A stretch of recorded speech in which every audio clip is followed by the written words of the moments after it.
पहले ही नजरें गड़ाए बैठे हैं। तो जब हर तरफ से लूटे खसोटे जाओगे और एक एक चीज के लिए तरसोगे, तब भारत के पास मत आना। तब भी इंडिया आउट करना। Can I come? उस दिन का इंतजार Can I come? जैसा कि मालदीव्स के लिए भी था, मलेशिया के लिए भी था। नमस्ते गाइस, कैसे हो आप प्लीज़ बताओ। आई एम फाइन एंड बहुत सारा प्यार फ्रॉम बांग्लादेश। सो फाइनली मैं आ गया with a new video, of course none other than especially my favorite action person.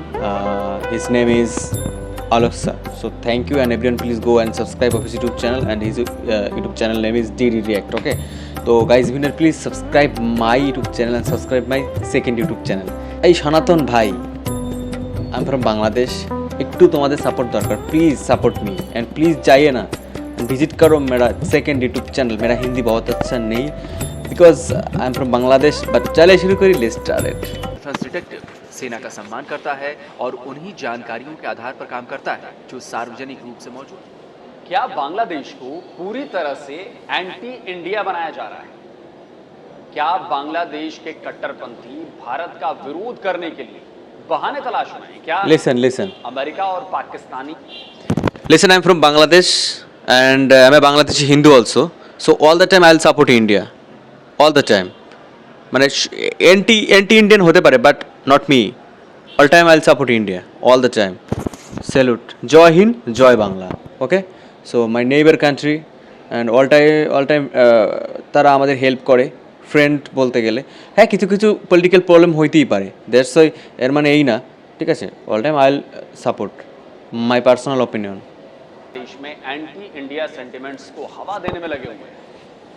सवाल इसलिए क्योंकि बांग्लादेश ने भारत पर एक और बड़ा और झूठा आरोप लगाना शुरू कर दिया है, प्रोपेगेंडा करना शुरू कर दिया। नमस्कार दोस्तों, डिफेंस डिटेक्टिव के नमस्कार। एक और नए एपिसोड में आप सभी का स्वागत है। मैं हूं आलोक। दोस्तों, बांग्लादेश के 10 जिले बाढ़ की चपेट में और भारत को इस बाढ़ का जिम्मेदार बताया जा रहा है। सड़क से लेकर सोशल मीडिया तक पर भारत के खिलाफ मोर्चा खोल दिया गया। इस वीडियो में मैं आपको बताऊंगा कि कैसे बाढ़ के नाम पर बांग्लादेश की जो कट्टरपंथी जमात है वो भारत को निशाना बनाने की कोशिश कर रही है। इस वीडियो में मैं भारत के खिलाफ किए जा रहे इस बांग्लादेशी प्रोपेगेंडा की हवा निकालने वाला हूं। बताऊंगा कि भारत पर लगाया गया ये आरोप कितना झूठ है और ये बांग्लादेशी किस कदर प्रोपेगेंडा कर रहे हैं और इनको ये नहीं पता कि इसकी कितनी बड़ी कीमत इन्हें चुकानी पड़ सकती है।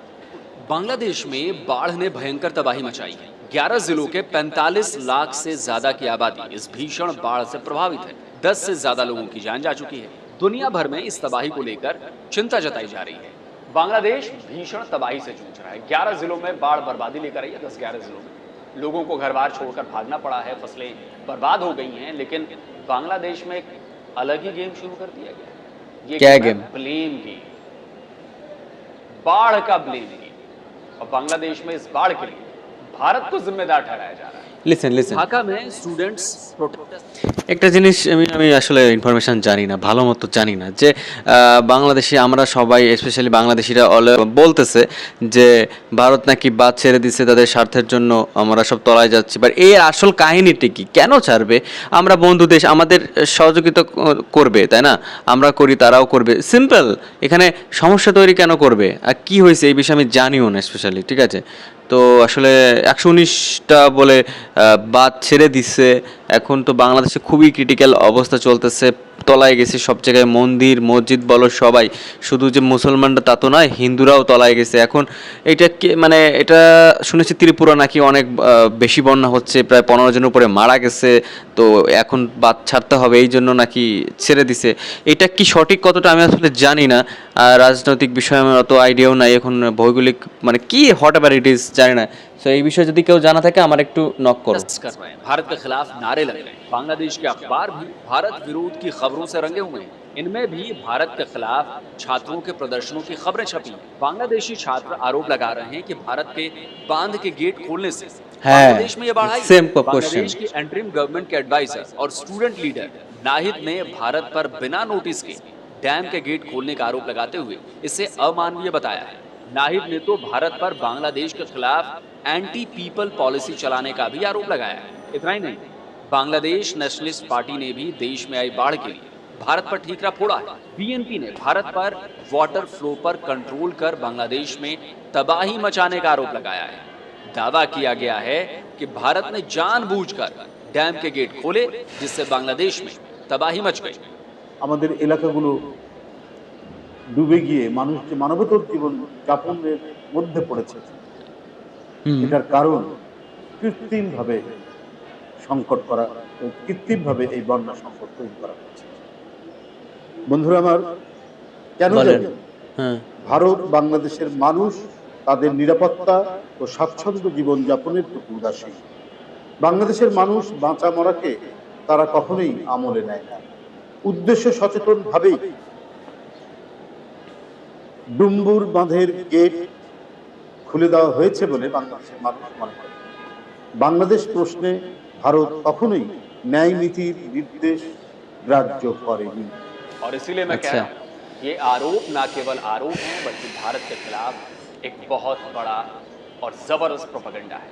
एंटरिम गवर्नमेंट के एडवाइजर का खुलकर भारत के खिलाफ बोलना, शेख हसीना के देश छोड़ने के बाद सरकार बनाने का सपना पालने वाली बीएनपी का भारत पर हमला करना, स्टूडेंट्स का प्रोटेस्ट करना, ये सब ऐसे ही नहीं हो रहा है। ये सब सोची समझी साजिश है।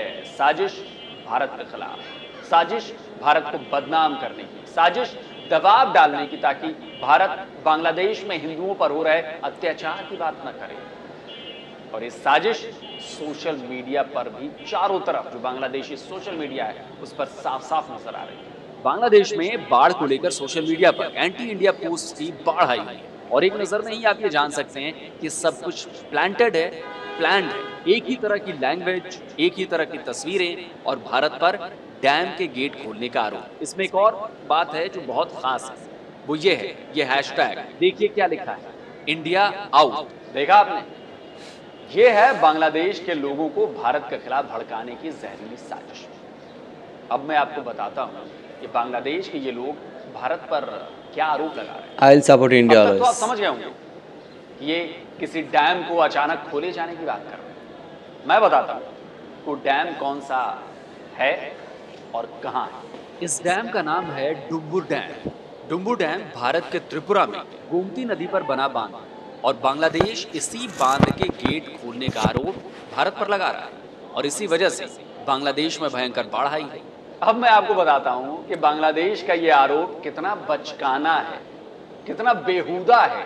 तभी भारत सरकार ने ऑफिशियली इन आरोपों को खारिज कर दिया है। और मैं भी यहां बैठा हूं कि डिटेल से बताऊं कि बांग्लादेशियों अकल का इस्तेमाल करो। अकल नहीं लगाओगे तो पाकिस्तान बन जाओगे। इनफैक्ट तुम तो पूर्वी पाकिस्तान हो ही। ये भारत के विदेश मंत्रालय का बयान है। इसमें साफ कहा गया है कि बांग्लादेश में बाढ़ के हालात का त्रिपुरा की गोमती नदी के बांध से पानी छोड़े जाने का कोई संबंध नहीं है। बाढ़ इसकी वजह से नहीं आई।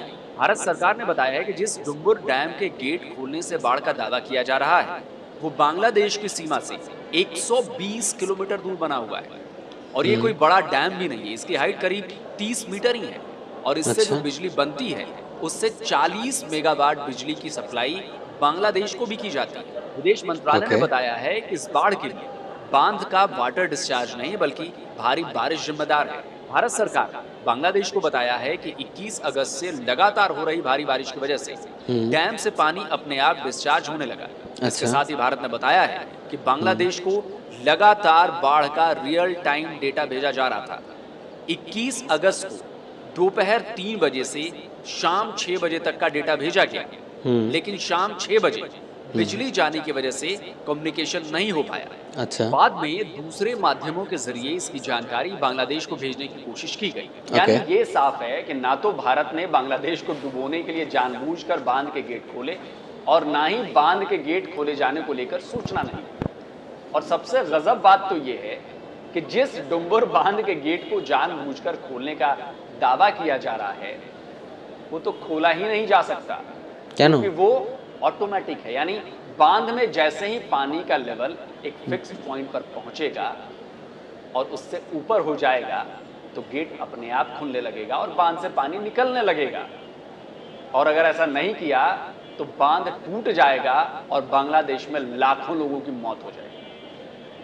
भारत में भी तबाही मची, यहाँ भी हजारों लोग मारे जाएंगे अगर ऐसा हुआ तो। बांग्लादेश के आरोपों पर त्रिपुरा के पावर मिनिस्टर रतन लाल नाथ ने भी जवाब दिया। उन्होंने साफ कहा कि भारी बारिश की वजह से ऑटोमेटिकली डैम से पानी डिस्चार्ज हुआ। उन्होंने डैम से जानबूझकर पानी छोड़े जाने की बात को मिस इन्फॉर्मेशन यानी गलत सूचना करार दिया है। बांग्लादेश में भारत के राजदूत ने भी एंटरिम गवर्नमेंट के चीफ एडवाइजर मोहम्मद यूनुस से मुलाकात कर उन्हें बताया कि डैम से पानी छोड़ा नहीं गया है, बल्कि भारी बारिश की वजह से ऑटोमेटिकली डिस्चार्ज हुआ है। ये तो हुई बयानों की बात कि भारत सरकार और त्रिपुरा सरकार ने बांग्लादेश के आरोपों का जवाब दे दिया। अब मैं आपको मैप के जरिए समझा देता हूं कि बांग्लादेश का ये आरोप कितना झूठा और मक्कारी भरा है। नेपाल कॉरेस्पोंडेंस ने डम्बुर डैम को लेकर भारत पर लगाए गए आरोपों पर एक डिटेल रिसर्च बेस्ड पोस्ट की। नेपाल कॉरेस्पोंडेंस ने भारत पर लगे इन आरोपों को द डम कॉन्स्पिरेसी यानी बेवकूफी से भरी साजिश बताया है। सबसे पहले गोमती नदी के बारे में बात करते हैं। गोमती नदी त्रिपुरा के डम्बुर लेक से निकलती है और पहाड़ों और घाटियों से होती हुई पश्चिम की तरफ बांग्लादेश की सीमा में चली जाती है। अब इस मैप को देखिए, ये जो लोकेशन मार्क आपको दिख रहा है वहां है डुम्बुर डैम और उसके पीछे जो आपको वाटर बॉडी नजर आ रही है वो है डुम्बुर लेक। अब आप ये सोचिए कि अगर इस डैम से छोड़े गए पानी से बांग्लादेश में इतनी भयंकर बाढ़ आती तो इससे पहले त्रिपुरा के इतने बड़े इलाके से गुजरने वाली ये नदी क्या वहां इतनी तबाही नहीं मचाती? ऑफ कोर्स बाढ़ तो त्रिपुरा में भी आई हुई है। करीब 70,000 लोगों को सुरक्षित जगहों पर पहुंचाया गया है। बाढ़ की वजह से नुकसान भी बहुत हुआ है। बड़े पैमाने पर रेस्क्यू ऑपरेशन चलाए जा रहे हैं, लेकिन इस बाढ़ की वजह भारी बारिश है, डैम से पानी छोड़ना नहीं है।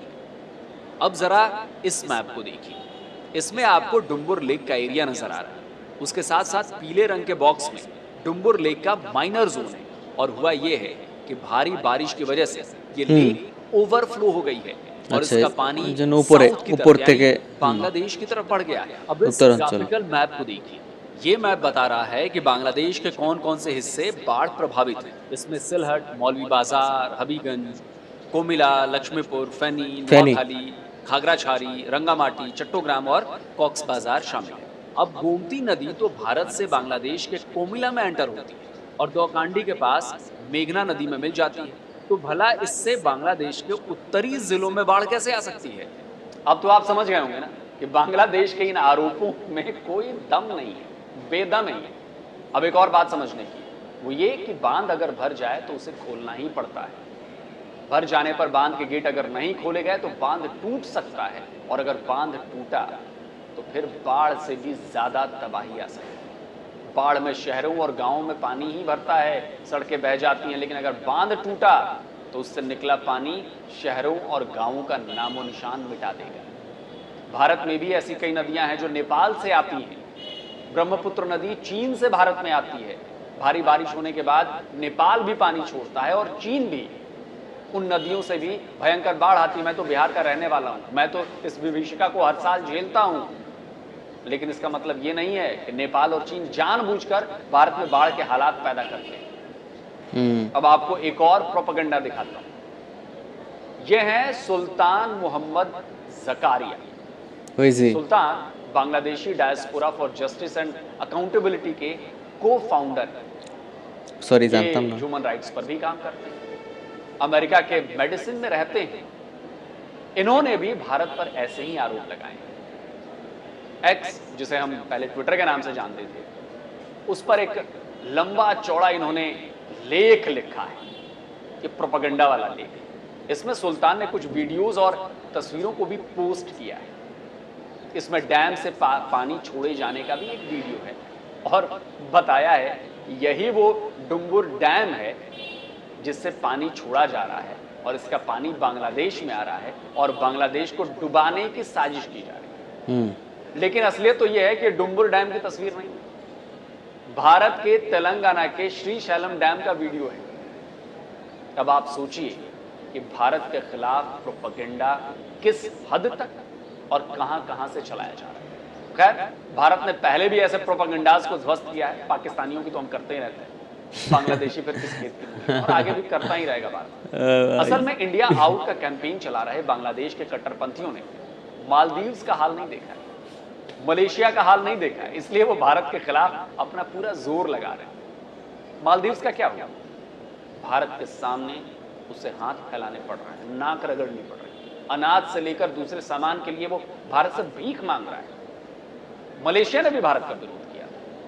हाल ही में उसके प्राइम मिनिस्टर अनवर इब्राहिम अपने पुराने एंटी इंडिया स्टैंड को पीछे छोड़कर भारत आए। और फिर क्या हुआ? भारत ने फौरन मलेशिया को एक्स्ट्रा चावल की सप्लाई शुरू कर दी। तो करो बांग्लादेशियों, तुम भी कोशिश करो, लेकिन फिर अंजाम के लिए भी तैयार रहना चाहिए। अभी अभी तो तुमने देश में अपनी ही बनाई सरकार का तख्ता पलट किया है भाई। इतना बवाल काटा है कि देश की इकोनॉमी धड़ाम हो गई है। कर्ज में तो बांग्लादेश पहले ही डूबा हुआ था।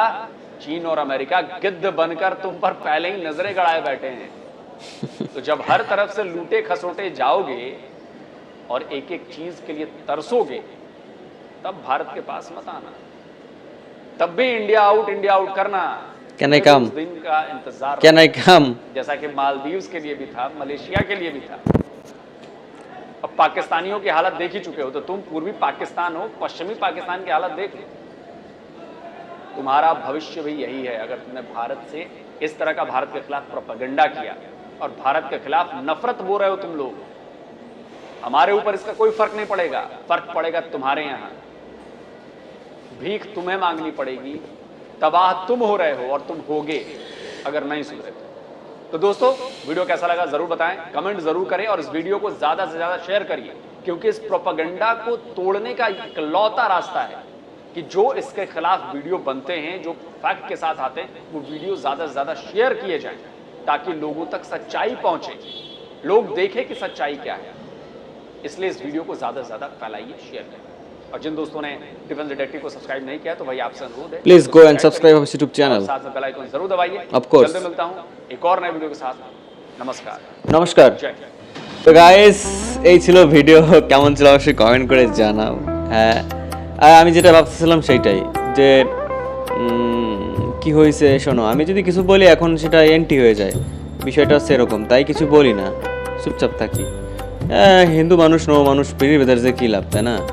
আসি যেমন আসছি, চলে যাচ্ছে দিনকাল তোমাদের সাপোর্টে। বেশি কিছু বলি না, বেশি সত্য কথা বলা স্বাস্থ্যের জন্য ক্ষতিকর, তাই বলি না। তো আশা করি ভিডিও ভালো লাগছে। আর ইনফরমেশনটা অলোক স্যার হচ্ছে কি অনেক কিছু ঘাটিয়ে তারপর হচ্ছে আসল অরিজিনাল জিনিসগুলো বের করে আনে, তারপরে কথা বলে, খুদাই কোনো কথা বলে না সে। ভালো লাগছে বিষয়টা।